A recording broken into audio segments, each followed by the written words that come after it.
Nangyaring deployment po ng PNP personnel, mga kabida, kahapon po sa rally po ng Alyansa para sa Bagong Pilipinas, kung saan po ay kasama po itong si Pangulong Ferdinand Bongbong Marcos Jr. Ano po, no? Yung rally na yon ay nangyari po sa Carmen, Davao del Norte. Ano? Actually, normal scenario lang po yung nangyari, ano? Yung deployment ng PNP. Ang nakatawag pansin lang po, mga kabida, ay ito pong memorandum mula sa Davao City Police Office. Ano? Okay, kasi ang nakalagay kasi dito yan papakita ko po sa inyo ha. Actually, yung mga naka-block, yung mga pangalan po ng police, no? Mga officers po. So, nilagyan lang po ng block para hindi po ma-identify po itong mga officers. Ano? Nakuha ko po ito, mga kabida, sa post po ni Miss Joey De Vibre. Ano? Okay, itong memorandum po mula sa PNP. Yung memorandum po, nanggaling po ito sa Davao City Police Office. Okay? Camp Captain Domingo E. Leonor, San Pedro Street, Davao City. Ano? Nakalagay po dito, memorandum. Okay, babasahin ko lang po ha. Babasahin ko lang po, mga kabida. Kasi ito yung nakatawag pansin po. No? Actually, nag-viral po ito ngayon. Nagkalat na po ito sa iba't ibang social media accounts, ano? Particular na po sa Facebook, ano? Okay, babasahin ko po. Memorandum for, pasensya na po sa mga terminologies, medyo hindi ko maintindihan itong kanilang mga acronym po, ano? For C, CARMO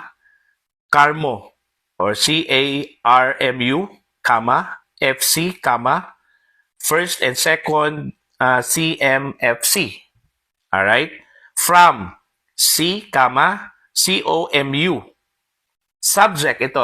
Yung subject po nila, mga kabida, ito.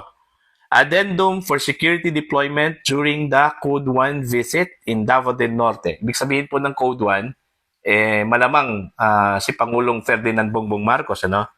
Okay, date po niya is February 14, 2025. Meaning, yung memorandum inilabas po February 14, 2025. Ito, apat po ito sila, no?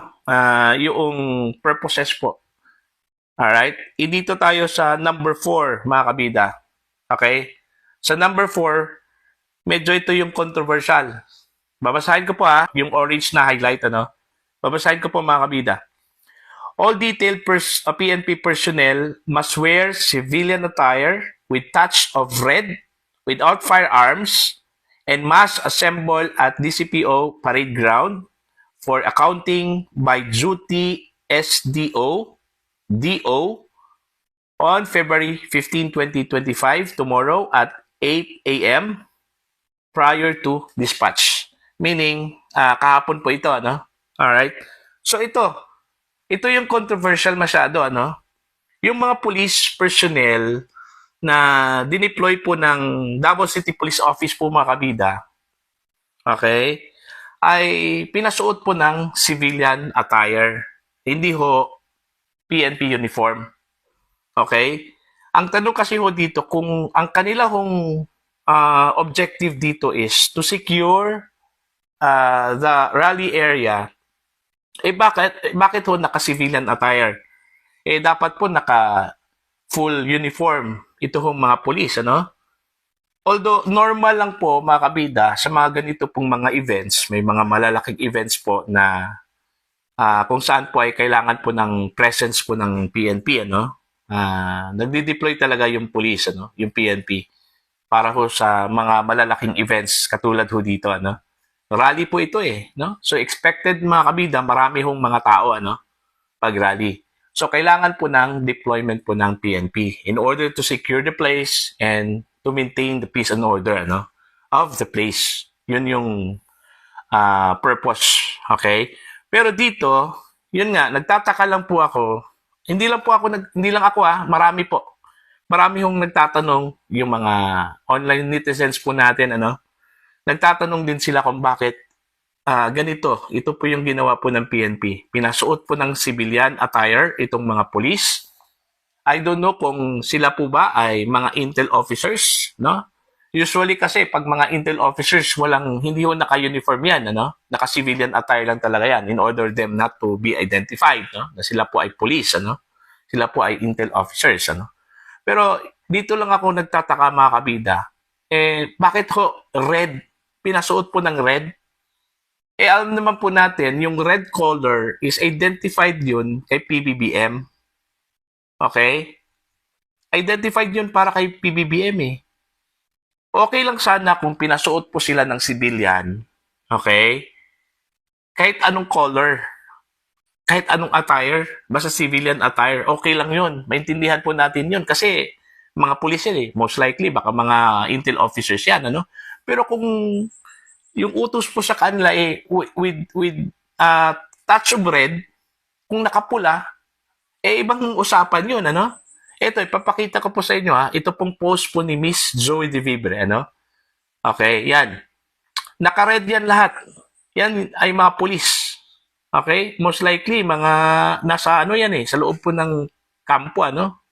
Baka sa DCPO yan, ano? Okay. Yan po yung post po ni Zoe De Vibre. Ang caption dyan niya is Philippine National Police, ano? Oh. Hindi kasi maganda tingnan kung yung mga pulis po natin, pasuotin po natin ng kulay po ng isang political party o isang political figure, ano? Kasi ang kinalalabasan dyan, mga kabida, is yung pulis, magiging partisan na yon, di ba? Ang pagkakaalam po natin na ang PNP po ay apolitical, meaning wala kong pinapanigan. Non-partisan po, ano? Yun nga, yung mga depensa palagi narinig po natin mula sa pamunuan po ng PNP. Every time po mga kabida, meron pong controversy involving the PNP, ano? Lalong-lalo na po sa politika, palaging sinasabi po yan ng mga pamunuan o ng pamunuan po ng PNP na sila po ay professional na organisasyon at apolitical, meaning non-partisan. Sa ginawa po ngayon, dito ko sa mga PNP personnel, paano po natin masasabi na sila po ay non-partisan, ano? Nakapula eh. Okay? Ano bang ibig sabihin doon? Sila po ba ay pinayagan na sumali doon sa crowd? To make it appear na sila po ay mga kabilang ho sa crowd? Ganun po ba yun? Tanong lang po yan, ano? Sa PNP leadership, ano? First time ko lang na-encounter po ito mga kabida na yung mga pulis po ay pinasuot po ng attire na identified po sa isang kandidato, ano? Which it should not be the case. Okay? Kasi ang labas kasi dyan is may pinapanigan na po eh, ano? Okay? Now, ito, tanong ko po. Kung sakali hong ang grupo po ni Digong, ito pong PDP Laban, senatorial slate po, magkaroon po ng rally din, ano? Same place. O di kaya, kahit anong, o kahit saang lugar po sa Pilipinas, ano? Okay? Ganito po ba gawin ng PNP? Pasuotin po ba nila ng civilian attire yung mga police personnel? I-deploy ng mga police personnel na with ano bang color yung identity ng Duterte? Di ba? White and blue? Oh. With white and blue touch? Okay? Kaya ba nilang gawin yan? Baka sabihin na naman po ng PNP na hindi ho dapat sila sasali dyan. Kasi sila po ay apolitical, ano? Oh. Di ba?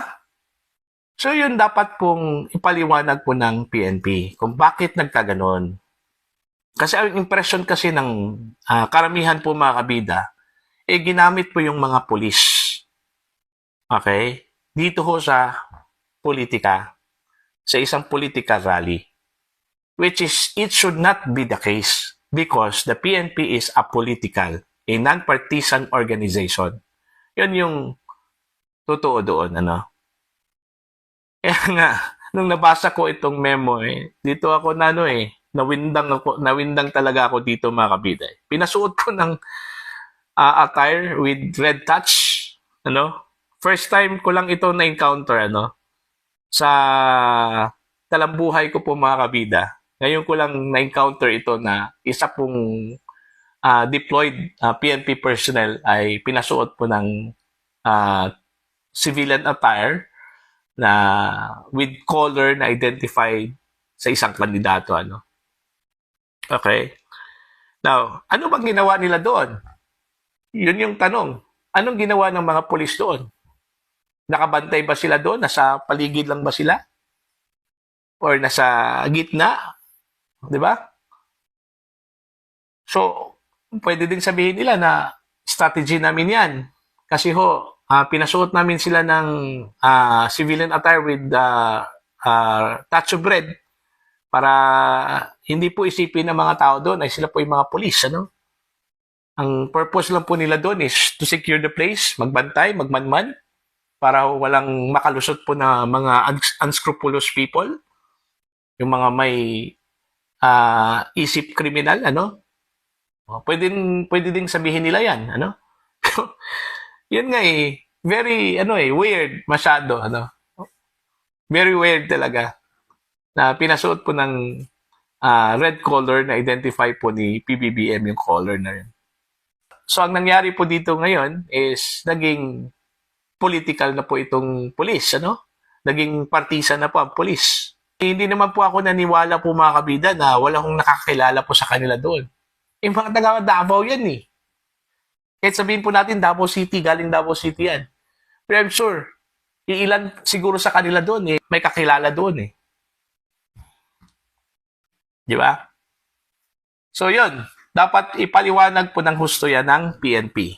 Bakit pinasuot po nila ng civilian attire with red touch itong mga police personnel na dineploy po dyan sa Carmen Ground, Municipality of Carmen, Davao del Norte.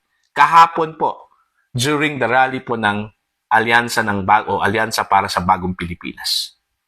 Okay? Para sa inyo mga kabida, anong sa tingin po ninyo yung ginawa po ng PNP? Tama po ba yun?